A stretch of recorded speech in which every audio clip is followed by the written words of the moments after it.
Bonjour à tous et bienvenue dans une nouvelle vidéo. Aujourd'hui, je vous retrouve avec Alex. On va du coup répondre à une petite FAQ. J'avais fait un post Insta il y a quelques jours. Vous nous avez laissé des questions et du coup, on va se faire un plaisir d'y répondre. Salut, c'est parti. On commence avec la question de Raph, un des meilleurs amis d'Alex, qui nous dit « Quelle est la chose qui vous manque le plus, à part moi, bien sûr ?» La chose qui nous manque le plus, à part les amis et la famille, il n'y a pas grand-chose. Après, quelques petits trucs, peut-être à manger, et encore, non, il y a tout ce qu'il faut. Franchement, pas grand-chose. Moi, je dirais pareil, ce qui nous manque le plus, c'est les amis, la famille. Donc, Raph, tu nous manques. Aucune question, mais je vous trouve si beaux ensemble. Peut-être que si finalement, quel est votre secret pour conserver cette alchimie? Déjà, merci, c'est gentil. Et j'en sais rien, moi, quel est le secret, franchement? L'amour. Ouais, Voilà. C'est une bonne réponse. C'est juste qu'on s'aime, qu'on aime la vie, on aime nos enfants, on prend nos décisions ensemble, on s'écoute, on se parle, on se respecte beaucoup. T'es OK? Ah oui, pardon. Je suis tout à fait OK. Tu me disais, il y avait des gens qui t'écrivaient, ouais, vous avez rien à voir, tout ça. Oui, si, souvent les gens me disaient ça, qu'on était très différents tous les deux. Je pense je pense que d'une certaine manière très différents, mais aussi d'un autre point de vue très similaire. Des tempéraments différents, mais pour autant, on n'est pas si différents que ça, je pense. Je pense qu'on a une vision de la vie assez commune. Et puis, je pense qu'aussi, ce qui marche bien aussi, c'est qu'on est quand même assez indépendants. Même si on a besoin l'un de l'autre et qu'on s'aime, je pense qu'on sait aussi être heureux l'un sans l'autre, même si j'ai besoin de toi pour être totalement heureuse. On s'étouffe pas et on s'est jamais étouffé, quoi. Ah ouais, non. Chacun fait, tu veux faire une sortie, tu fais une sortie, tu fais le machin, il n'y a pas de jalousie bidon. Non, voilà. c'est ça. Alors, une question par rapport à l'île Maurice. Quels écarts, différences vous constatez entre vos attentes avant de partir et votre vie maintenant là-bas? Je vous souhaite plein de bonheur. Ça va pas être bien croustillant la vidéo, mais moi il n'y a pas d'attente ou de trucs qui m'ont choqué. On est venu un mois, 2 semaines, et toi un mois avant. Pour justement jauger la vie ici. Moi je pensais juste que c'était plus facile le bateau, jet ski, tout ça. C'est pas non plus le truc principal dans ma life. Mais ici, conduire un bateau avec le récif qui est souvent, il y a très peu de fond, tout ça, faut connaître. C'est pas intéressant. Si, c'est intéressant ce que tu dis, pardon. C'est que la luminosité, franchement, ça me gêne. Je suis désolée, je suis super sensible des yeux. Enfin bref, voilà. Et les jet skis sont interdits, donc voilà, je suis un peu déçu. Ah, je savais pas ça. Ouais. Et c'est interdit à cause de ça, à cause des fonds marins? Non, je sais pas pourquoi. J'ai pas la réponse. Mais s'il y a des trucs qui sont interdits, on sait pas trop pourquoi. Les cigarettes électroniques sont interdites. Moi, c'est un peu pareil. Je n'avais pas d'attente particulière.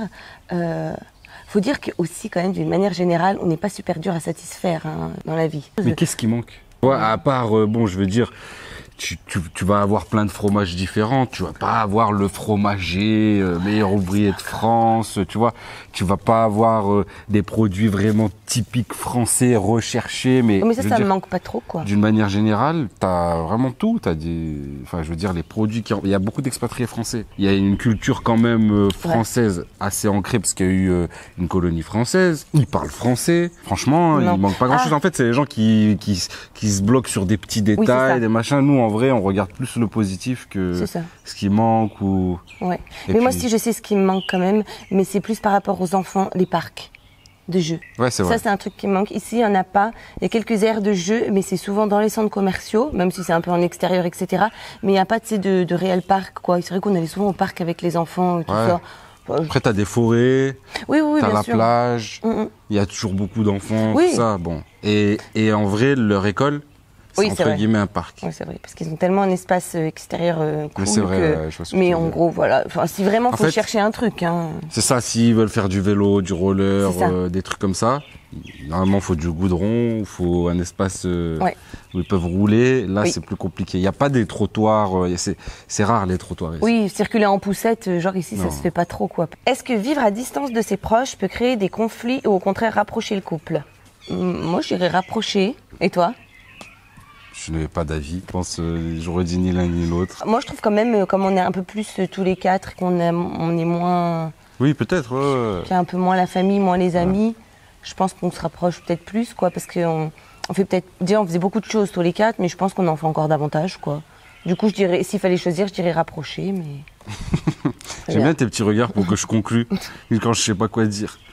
Alors, une question d'Isabelle. Quel est votre nouveau rythme de vie à tous les deux? Heure du lever, travail de prévu, temps passé avec les enfants, etc. Et voyez-vous des changements de comportement chez l'autre depuis votre expatriation? Magnifique couple tous les deux. Merci Isabelle. 5h30, le réveil. L'école commence à 7h40.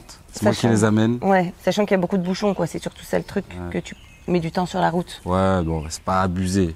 Je me lève, je fais le petit déjeuner, tu prépares les enfants, tu les mets dans la voiture, ils prennent le petit déjeuner sur la route, je les pose, je vais à la salle. Qui est à côté de l'école, du coup c'est assez pratique. Je m'entraîne.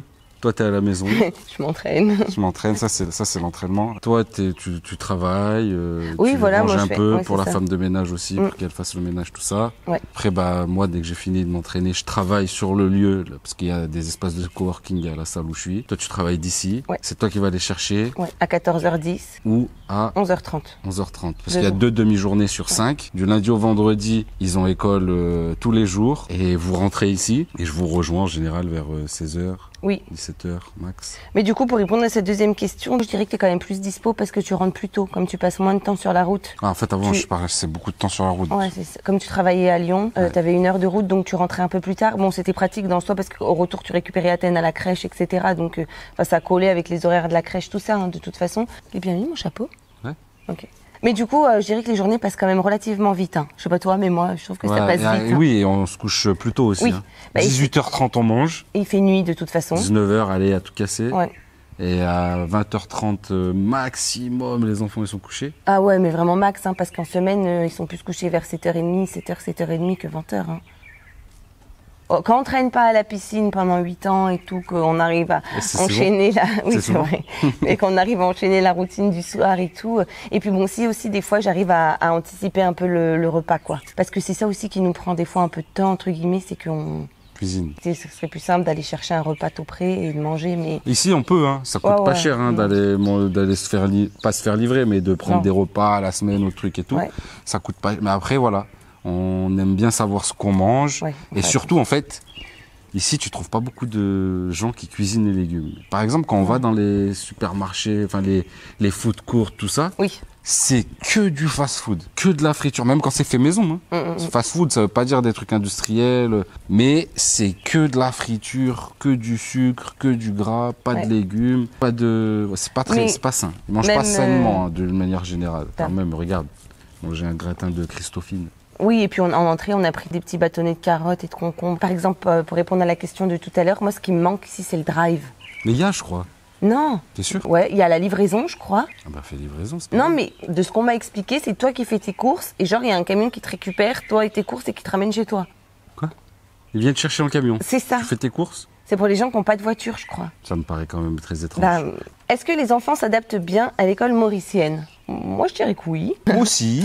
Après Athènes, c'était sa première année d'école, donc les débuts ont été un peu compliqués. Il avait un peu du mal, il pleurait quand tu le laissais quand même pas mal. La maîtresse nous disait que des fois il avait des petits moments de pas bien dans la journée. Mais franchement, d'une manière générale, je pense que ça se passe bien. Là, c'est la fin des vacances scolaires. Victoria reprend l'école demain, elle est super contente. Ça fait plusieurs jours qu'elle me demande dans combien de dodo elle va pouvoir retourner à l'école. Leur école en plus est super sympa. Je pense que ça a changé Victoria un peu de la France parce qu'elle est énormément ouverte sur l'extérieur. Ils sont beaucoup dehors, la cour de récréation est super grande et c'est pas une cour, c'est un jardin. Donc il y a de l'herbe, des toboggans, des balançoires. Enfin, la maternelle, en tout cas, est très très sympa. Au début, ça a été un peu dur, c'est les horaires. Commençait tôt, ils étaient souvent fatigués. Elle avait du mal à se lever, elle. Ah ouais, elle avait du mal à se lever, quoi. Et puis même, fin de journée, ils étaient crevés au bout du Rules. Alex, il a fait une sortie scolaire avec la classe de Victoria. L'aventure du sucre. Moi, j'ai fait une sortie scolaire avec la classe d'Athènes, ça s'est bien passé aussi. On est allé à la plage. À quand le troisième enfant? Je pense qu'Athènes a envie d'être grand frère. Moi, je pense pas qu'il a envie. Ouais, il est bien comme ça. Il est bien comme ça. Il est bien comme ça. Et nous aussi, du coup. On voulait 2 enfants. En plus, on a eu le choix du roi, un garçon et une fille. Reine. Le choix de la reine. Pourquoi? Une fille, un garçon.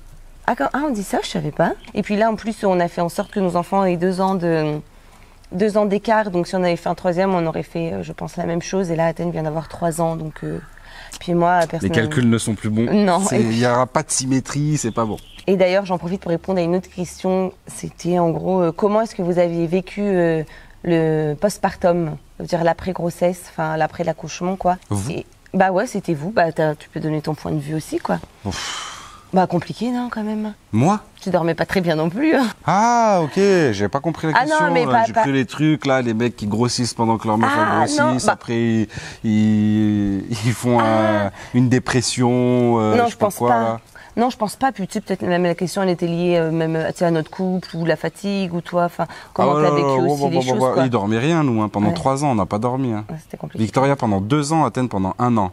Et vu que elle, au bout de ces 2 ans, elle s'est mise à dormir, c'est le moment où Athènes il est né. Donc voilà, non, dur. Oui, parce qu'en fait j'allaitais, mais Alex, toi tu m'aidais quand même beaucoup la nuit. Hein. Ouais, puis je promenais toutes les nuits à Athènes. C'est de la poussette beaucoup, Alex. En plus, on n'a pas eu 2h du matin, 3h du matin avec la poussette, dans la neige, à faire des tours de... Oh là en fait, là, je pense que c'était... Moi, j'ai pas très bien vécu mon postpartum parce que j'ai accouché à chaque fois à la même période, en octobre, et on était proche de l'hiver. Et moi, de mon point de vue, je pense que c'était plus difficile parce que quand c'est l'été ou même le printemps, tu vois, tu vas plus facilement dehors, tu te balades, tu fais des tours de poussette, c'est ton bébé, il est pas bien, ils avaient des coliques, enfin surtout Victoria, etc. Et nous, on s'est retrouvés l'hiver, il faisait nuit tôt. Tu te rappelles comme ils déchargeaient le soir, là, pendant longtemps, dès que la nuit tombe, on dit que les enfants déchargent parce qu'ils ont toutes leurs angoisses de la journée et tout, enfin ils déchargent leurs émotions de la journée. Des fois, dès que la nuit tombait, de 5h30 à 20h, ils faisaient que pleurer, c'était compliqué. Après, ça s'est bien passé, hein, parce que j'ai eu des accouchements faciles, des allaitements faciles. Bonne santé, c'est principal. Ouais, ça nickel. Et s'ils veulent, ils dorment pas pendant 10 ans, tant qu'ils sont en bonne santé. Voilà. Moi, pendant le postpartum, je me sentais souvent débordée, dépassée. Mais après, comme tout passe.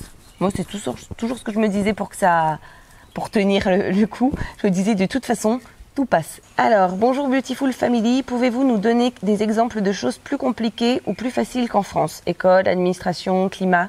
Le climat, je trouve que c'est plus facile qu'en France. Hein. Le mois de novembre, c'est l'apocalypse en France. Il fait chaud, mais voilà. Oui. L'administration, c'est quand même plus moi. C'est vrai.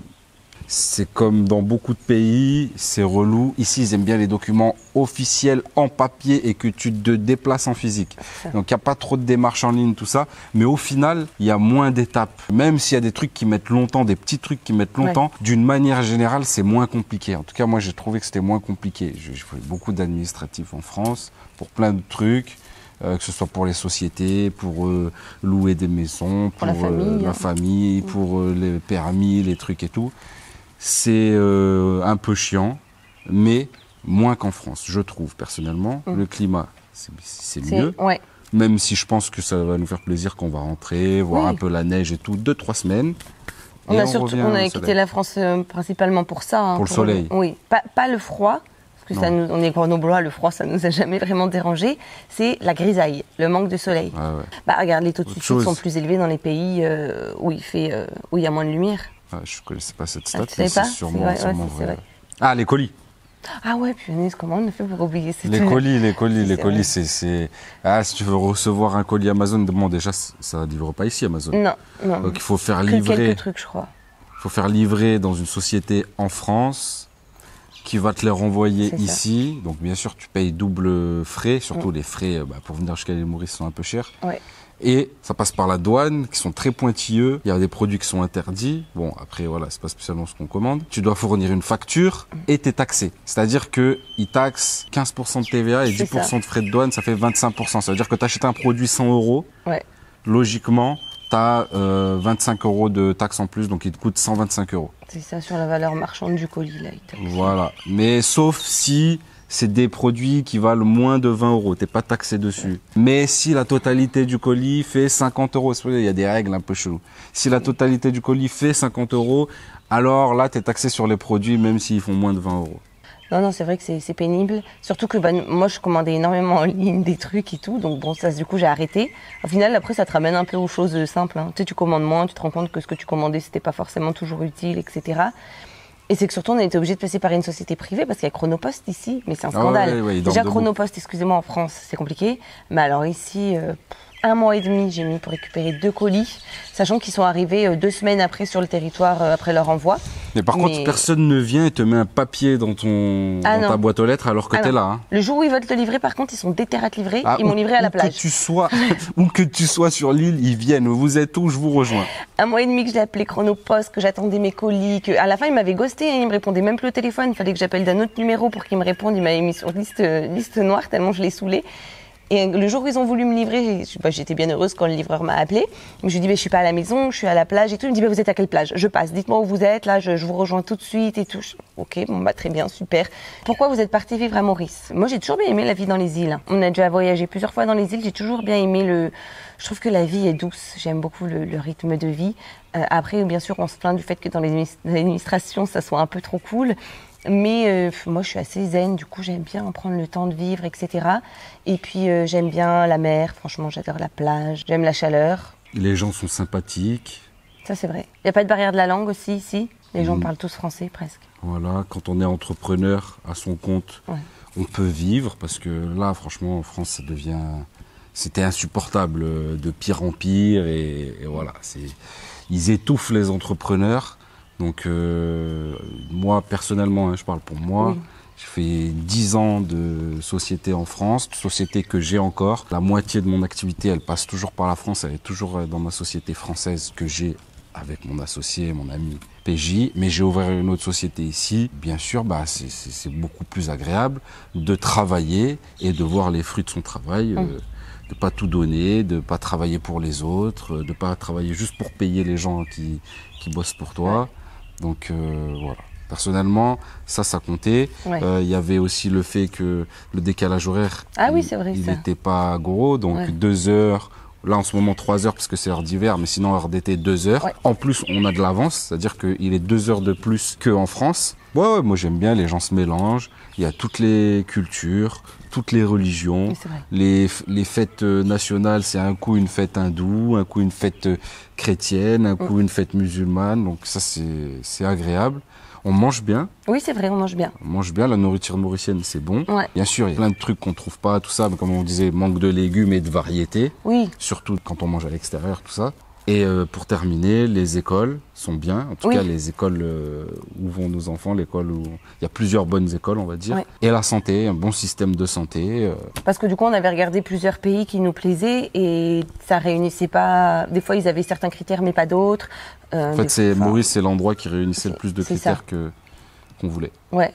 Est-ce que Alex, tu taffes toujours avec PJ? Bien sûr, je taffe toujours avec PJ. C'est toujours mon associé.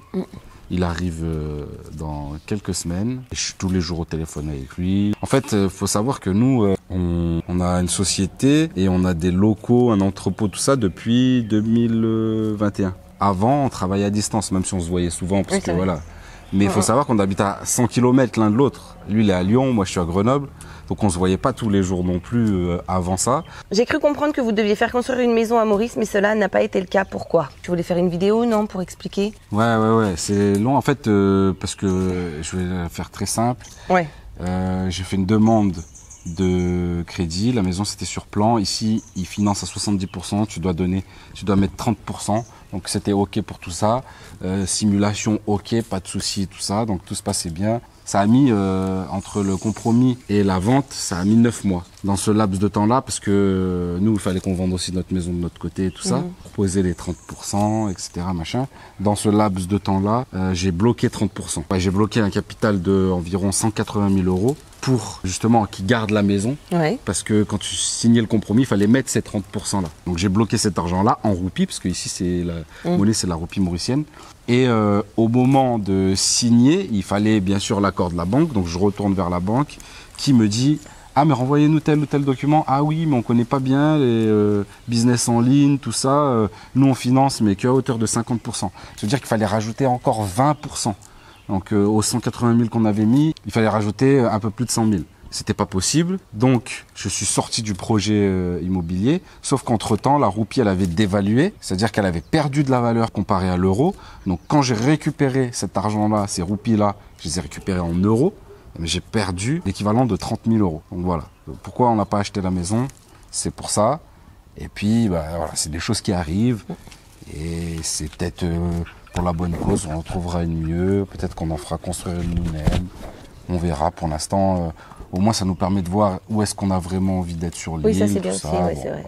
Ça fait jamais plaisir, il faut même bien chier, mais bon, c'est la vie, il y a pire. Vrai. Comment percevez-vous la criminalité locale? Est-ce plus ou moins safe que la France? Vous sentez-vous en sécurité? Bah ouais, grave, moi. Déjà, on se sent en sécurité en France aussi. On se sent en sécurité ici. Et le taux de criminalité est beaucoup plus faible qu'en France. Au nombre d'habitants, rapporté au nombre d'habitants, en tout cas, c'est les statistiques. Et tu m'avais dit que c'était le pays le plus safe d'Afrique aussi. En tout cas, il a été considéré comme le pays le plus sûr d'Afrique. Après, c'était pas un critère déterminant pour nous. Bien sûr, c'est important d'être dans un pays où il n'y a pas un haut taux de criminalité, surtout en fait pour les enfants, c'est ça. Avez-vous gardé un pied-à-terre en France? Oui, Alex est propriétaire d'un appartement qui met en location en Airbnb, donc ça tombe bien, quand on rentre en France, on le bloque, on bloque les dates pour nous, comme ça on va là-bas. On y a passé 10 jours avant de déménager ici à l'île Maurice, et en plus on l'a remeublé avec des trucs de la maison, on l'a un peu réaménagé, on l'a rendu encore plus cocooning, plus sympa, donc franchement on y sera très bien quand on rentrera. Et d'ailleurs il y avait une autre question qui me disait mais pourquoi est-ce que vous avez vendu votre maison? Et ben c'est qu'en fait on voulait pas garder quelque chose. Enfin, si on l'avait gardé, on aurait dû la mettre en location. Ça nous obligeait à quand même avoir pas mal de logistique. Il aurait fallu que quelqu'un s'en occupe. En plus, notre maison, elle était quand même ancienne, donc il y avait souvent un petit peu des petits trucs à refaire, à retaper. Enfin, comme dans toutes les maisons, en fait. Ouais, oui. oui. Des trucs à refaire. Mais en fait, et puis on voulait pas se garder un truc comme ça qui nous bloque. Ça nous permettait aussi de récupérer de l'argent. Et puis, quand on vend une maison en tant que résidence principale, on n'est pas taxé sur la plus-value. Vous achetez une maison, je vais prendre des chiffres basiques, 100 000. Et vous la revendez 200 000, donc les 100 000 de bénéfices que vous avez fait, vous n'êtes pas taxé dessus. Si par contre, c'est plus votre résidence principale et que vous la vendez, sur cette plus-value, ils prennent 33%, donc 33 000 euros sur 100 000. Donc voilà, c'est aussi une des raisons. Avez-vous déjà appris quelques mots mauriciens? Pas vraiment, moi, non. Toi, tu comprends un peu le créole quand même. Ouais, je comprends un peu. Après, je veux pas faire trop d'erreurs. Ouais. Je veux pas froisser si je me trompe. Mais bon, c'est quand même une base de français. Oui, c'est vrai, oui. Et l'OCAP, comment vis-tu la distance avec tes grands-parents? Pareil, avec ta sœur, comment te sens-tu? Après, il y a beaucoup de moyens de communication. Donc, franchement, ma sœur, je l'ai au téléphone tous les jours, des vocaux tous les jours, 40 fois par jour. Dès qu'elle passe chez mes grands-parents, elle m'appelle en visio. Donc, je les ai très souvent aussi en visio. Après, c'est un peu compliqué parce que mon grand-père, il est sourd, du coup, il n'entend pas très bien ce que je lui dis, mais franchement, il me voit, donc je pense qu'il est content. Idem pour ma grand-mère. Là, on rentre 3 semaines à Noël, donc ça fait de mi-août à mi-décembre, ça fait 4 mois. 4 mois sans se voir, donc je trouve que ça va, c'est quand même une durée raisonnable. Après, on va re-rentrer pour passer l'été en France. Donc voilà. Et en Italie. Et je pense qu'ils sont heureux, surtout de nous savoir heureux aussi. Voilà, c'est pas toujours évident, hein, c'est sûr qu'il nous manque. Il y avait un commentaire, c'était pas une question, mais ça m'avait fait rire. Quelqu'un qui avait dit, on dirait des frères et sœurs, toi et moi, genre. Moi, je trouve pas qu'on se ressemble tant, hein. Mais on disait la même chose à mon père et ma mère. Ah ouais? Est-ce que tu dois rester toute ta vie ici? Pourquoi pas? Franchement, on n'a pas fait de plan, hein. On reste ici le temps qu'on reste, le temps qu'on est heureux, c'est ça le plus important. Peut-être qu'on rentrera en France, peut-être qu'on ira dans un autre pays, peut-être qu'on partira et qu'on reviendra. Peu importe, le monde, il est grand, il y a de la place, bougeons. Et puis c'est vrai que nos métiers nous le permettent aussi, quoi. Ça, c'est agréable. Quand vous rentrerez en France pour les vacances, qui va garder Bonnie? Elle viendra avec vous à chaque fois. C'est trop compliqué les démarches. Si on la ramène en France, on va devoir tout recommencer. À chaque fois, l'avion, tout ça. Je vais pas te jeter la balle maintenant, Bonnie. Elle est là d'ailleurs avec nous. Du coup, qui va la garder? Pour le moment, là pour nos vacances en décembre, on a des personnes qui viennent garder la maison pendant notre absence, pendant 3 semaines. Donc ils vont garder Bonnie avec. C'est des personnes de confiance en plus, donc c'est cool. Et ils connaissent très bien Bonnie, ils connaissent toute la maison aussi, ils nous connaissent. Donc voilà, on va faire ça là pour cet hiver. Après pour cet été, je sais pas encore, à voir. Est-ce que l'école des enfants est bilingue? Comment ça se passe si les enfants ne parlent pas anglais?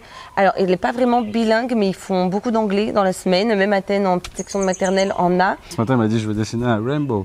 Plus les années passent et plus ils ont de cours d'anglais. Après, normalement, de ce que l'école dit, ils ressortent quasi bilingues, quoi. Quelle est la meilleure ville pour s'installer à Maurice en termes de dynamisme, d'avoir tout à proximité, mais également en termes de paysage, etc. On peut pas juger, parce que nous, on habite dans le nord. Ouais. On a choisi le nord parce que c'est le nord, entre guillemets, la capitale touristique. Ou en tout cas, là où ça bouge le plus, il y a plus d'infrastructures, entre guillemets. Mais il y a d'autres coins qui sont très sympas, vers Tamarin. Après, on est là depuis pas assez longtemps, on n'a pas assez visité encore. Peut-être que dans quelques temps, on dira autre chose. Nous, on n'est pas à Grand B, c'est Grand B, vraiment la capitale touristique, entre guillemets. Là où il y a le plus, on va dire, de vacanciers, d'expatriés aussi. On n'habite pas à Grand B même, on est à 15 minutes. Et après, il y a une autre question, mais c'est pareil, on n'est pas là, je pense, depuis assez longtemps pour y répondre. Mais c'était savoir s'il y a des endroits à voir absolument.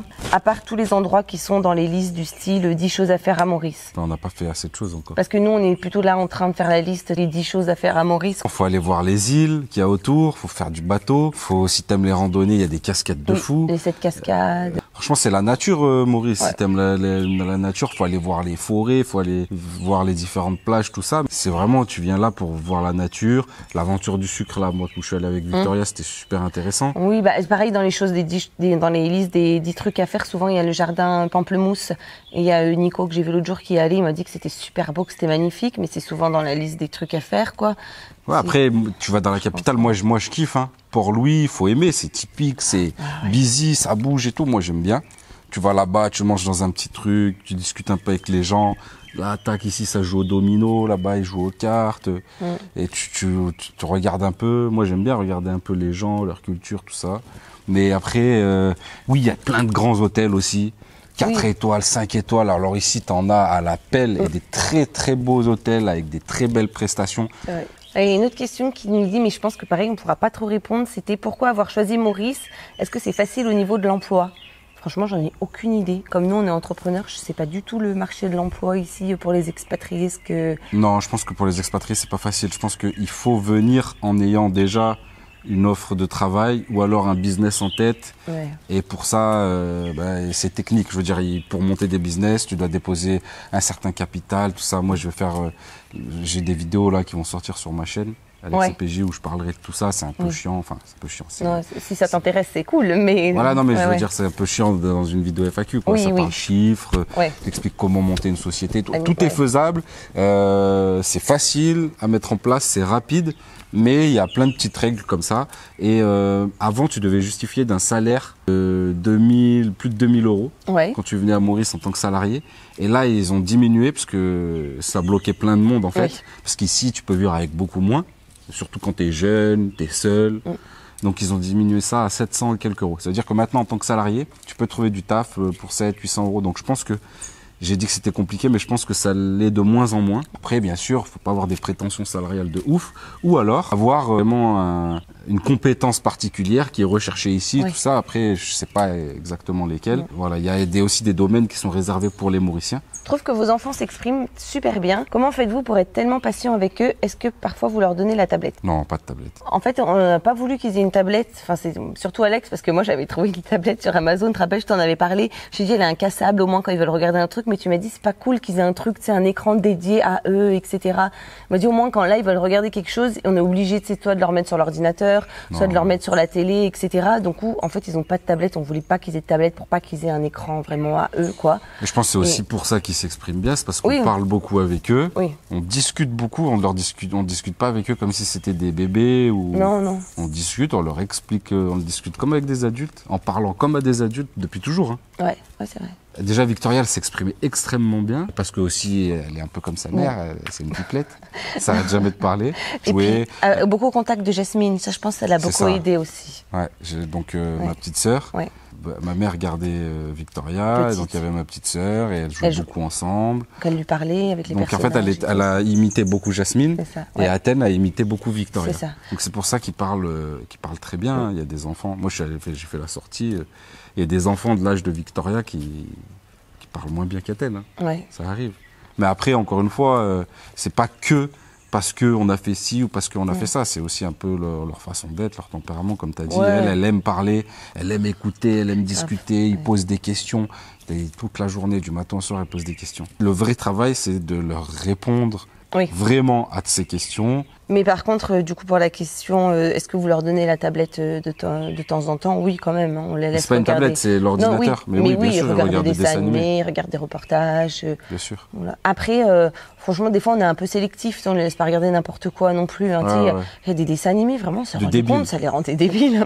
Moi, un truc, je comprends pas. Dans les dessins animés, l'autre, il lui sert une assiette de légumes, berk, machin. C'est ça. Ils sont teubés, quoi. Si vous apprenez des trucs aux enfants, ils regardent ça.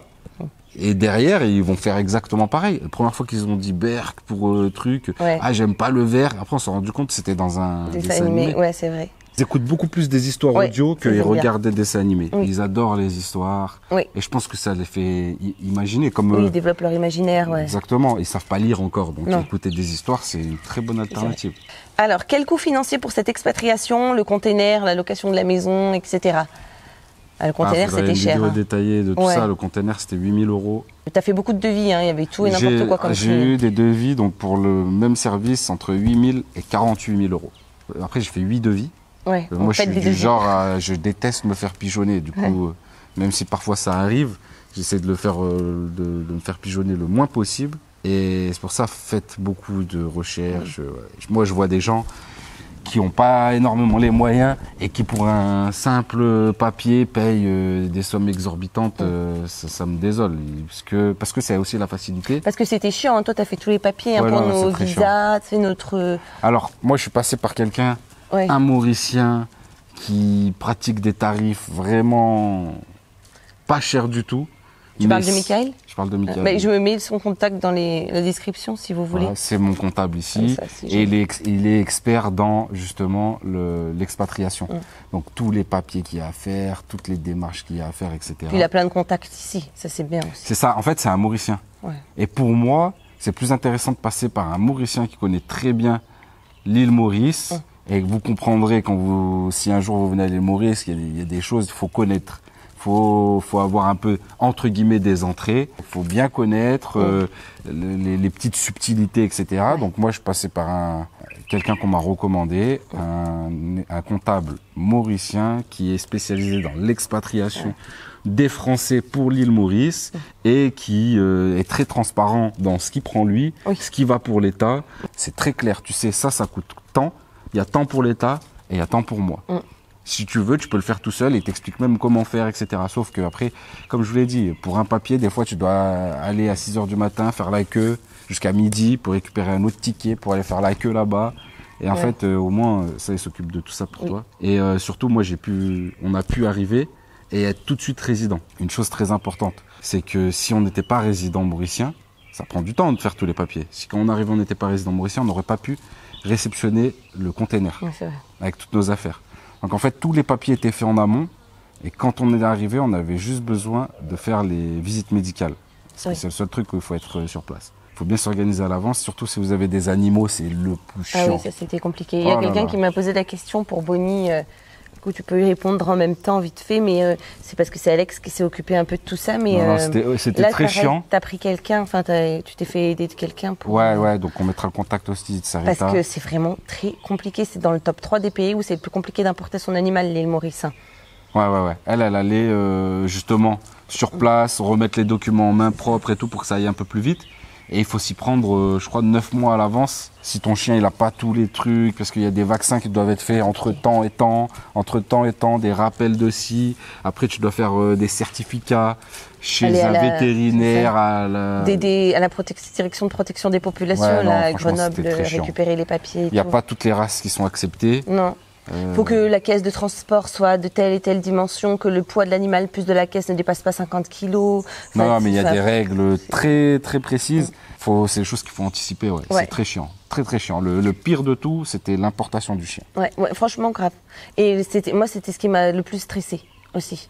Le fait qu'elle prenne l'avion, qu'il y ait la correspondance, qu'arrivé il y ait la quarantaine, tout ça. Alex a dû aller la nourrir pendant 3 jours à la quarantaine. Au final, elle devait rester 5, mais elle a eu une altercation avec un autre chien qui l'a mordu. Du coup, elle s'est blessée, donc elle a dû se faire opérer. Donc le vétérinaire nous a fait un papier comme qu'on a pu la récupérer, etc. Enfin, je vous en avais parlé dans une vidéo. Mais pauvre Bonnie, je crois, se rappellera de son voyage. Et il y avait la question aussi, c'était pour la location de la maison. Et Alex avait trouvé pareil la maison en amont quand on était encore en France. Il avait contacté une agence de location ici, Barnes. Il nous a envoyé l'annonce et Alex a un pote qui est venu, un ami l'a visité ici, en FaceTime. C'est ça, qu'il a visité pour nous, pour être sûr que de l'endroit où elle était localisée, être sûr qu'elle était bien, qu'elle n'était pas bien que en photo, quoi. Il a fait plein de vidéos. Il connaît le marché ici. Il savait juger si c'était pas trop cher pour la maison, si c'était bien placé, qu'est-ce qu'il y avait à côté, tu vois. Si vous n'avez pas de personnes qui peuvent faire ça pour vous, vous pouvez commencer par une location courte durée. Par contre, ça coûte plus cher au mois pour le même bien. Mais vous pouvez commencer avec une location courte durée, allez, peut-être 1 mois, pour pouvoir visiter un maximum de maisons et faire votre choix. Encore des questions un peu d'ordre pratique. Est-ce que vous avez pris un abonnement téléphonique mauricien ou français? Est-ce qu'il y a une bonne connexion Internet? Pareil pour les comptes bancaires.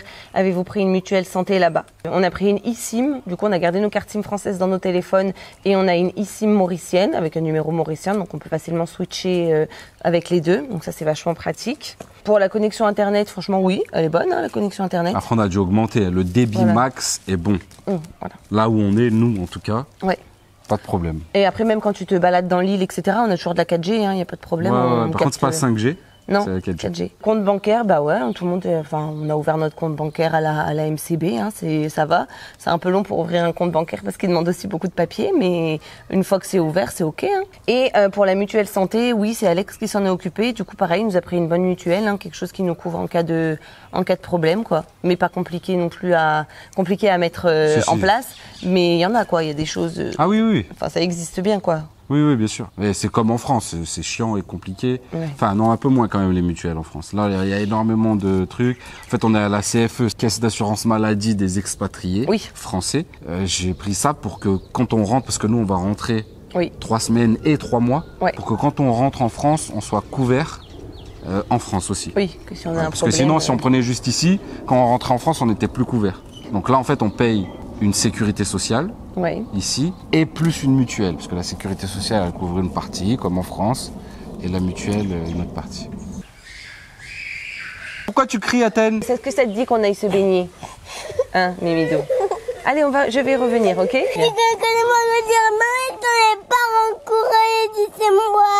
Bon, je crois qu'on a fait le tour d'à peu près toutes les questions et qu'on a répondu du coup dans les grandes lignes. Si jamais vous en avez d'autres, n'hésitez pas à nous les laisser en commentaire. Je vous y répondrai avec grand plaisir. Merci à vous d'avoir regardé cette vidéo. Merci à toi, Alex, d'avoir participé avec moi. J'espère en tout cas qu'elle vous plaira. Et puis, je vous dis à très bientôt pour une nouvelle vidéo. Et d'ici là, prenez soin de vous. Il commence à faire très très chaud là.